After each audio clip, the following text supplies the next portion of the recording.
Two childhood friends, literally childhood friends, opening a brewery in their hometown. Not only did they open it in their hometown, they opened it during a pandemic. Now it goes way before the pandemic, before actually opening it up. But here in Walker at Lost Art Brewhouse, we sit down for this episode of Hops to sample the beers and talk about their story. Summertime is upon us, and so is a quote-unquote post-COVID restriction world. For Lost Art Brewhouse owners Mike Smith and Brad Lawrence, it's a world, as brewery owners, they don't know yet. But like all of us, they're ready to move on and focus on the future. And what better way to do so than by showing off some of what they have to offer. I sit down with Mike to sample the Dune Climber IPA, the Summershine IPA, and the Black Currant Vanilla Milkshake fruit beer. 3 beers, 3 unique stories. We're in Walker this week at Lost Art Brewhouse for this episode of Hops with Hey Luke.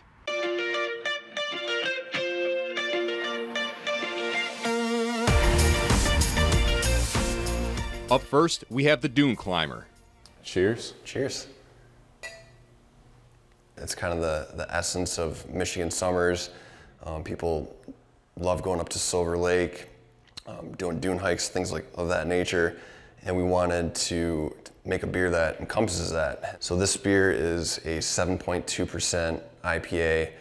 It's a hazy beer that's extremely juicy. We wanted it to be somewhat thirst quenching.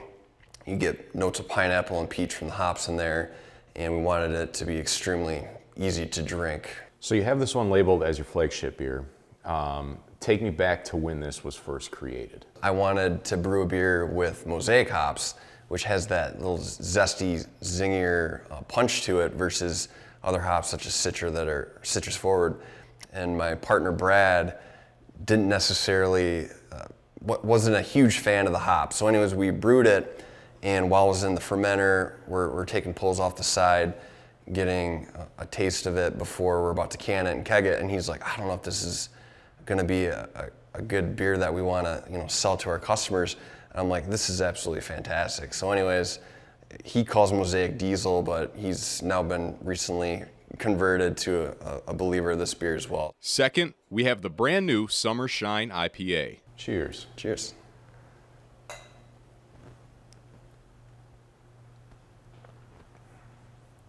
So this one just launched. It's a 6.8% IPA. There's a heavier malt backbone to this beer, so you get more of the malts that we put into it, and it's completely citrus forward. So just Citra hops and Cryo Citra in this one. We wanted this to be just flat out juice, extremely. Taste the mango. Yep, mango, tangerine, and the IBUs in this are extremely low as well. So low bitterness, very approachable for all customers that are looking for something that's, again, thirst quenching.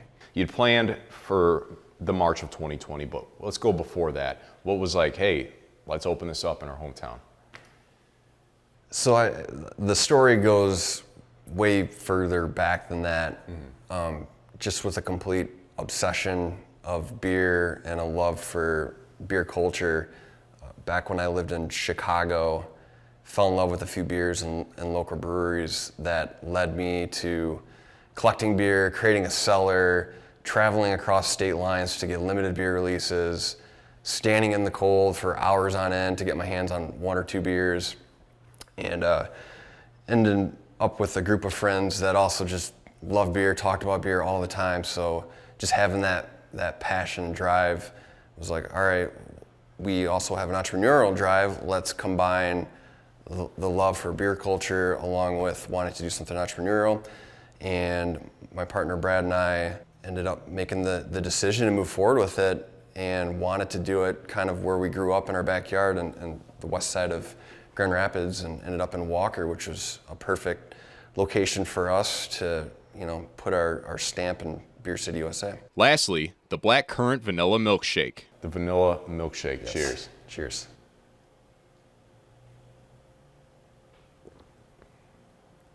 Oh, wow. Yeah, definitely tastes the fruit there. Extremely flavorful, heavy tart on this fruit. This was the 5th installment for this beer milkshake series. And so it's Black Currant Vanilla Milkshake. The vanilla is Madagascar vanilla beans. And this one actually does not have lactose in it or milk sugar. So this one, even though it's part of the milkshake series, we wanted to test one without the lactose. But we created this series of beers to kind of fill a void in our portfolio, which we didn't have any fruit beers, we didn't do any sours, we don't sell cider or wine here, so we strictly have beer. So we wanted to have something for that customer that was coming in for a more fruity experience. Tell me about the importance of kind of diversifying your selection. Yeah, so since we're a nano brewery, we only do 2, now up to 3 beers a week. So we have a very limited amount of beers that we can put out on a fresh basis.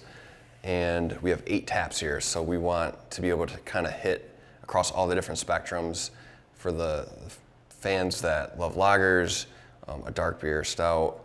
We have our fruit beer, and then we obviously have our IPAs as well. So we're kind of hitting the big buckets there. With only 8 taps, is it how much of a like process is it to find, okay, we really think the customers will like this over this or this over this? A lot of it is test and learn. Since we turn our beers over in 2 to 3 weeks and we're brewing 2 to 3 times every week, it really allows us to play around and hone in and really just focus on making each of the different beers or brands that we put out the best it possibly can be. So we're never satisfied with any recipe. We're always tweaking different things and listening to our customers at the end of the day. So we love hearing feedback from different people, and at the end of the day, we want to put out the best product possible. Be sure to follow Wood TV on Instagram for an exclusive clip not seen in this episode of Hops. For all episodes, head over to woodtv.com and click the Watch tab.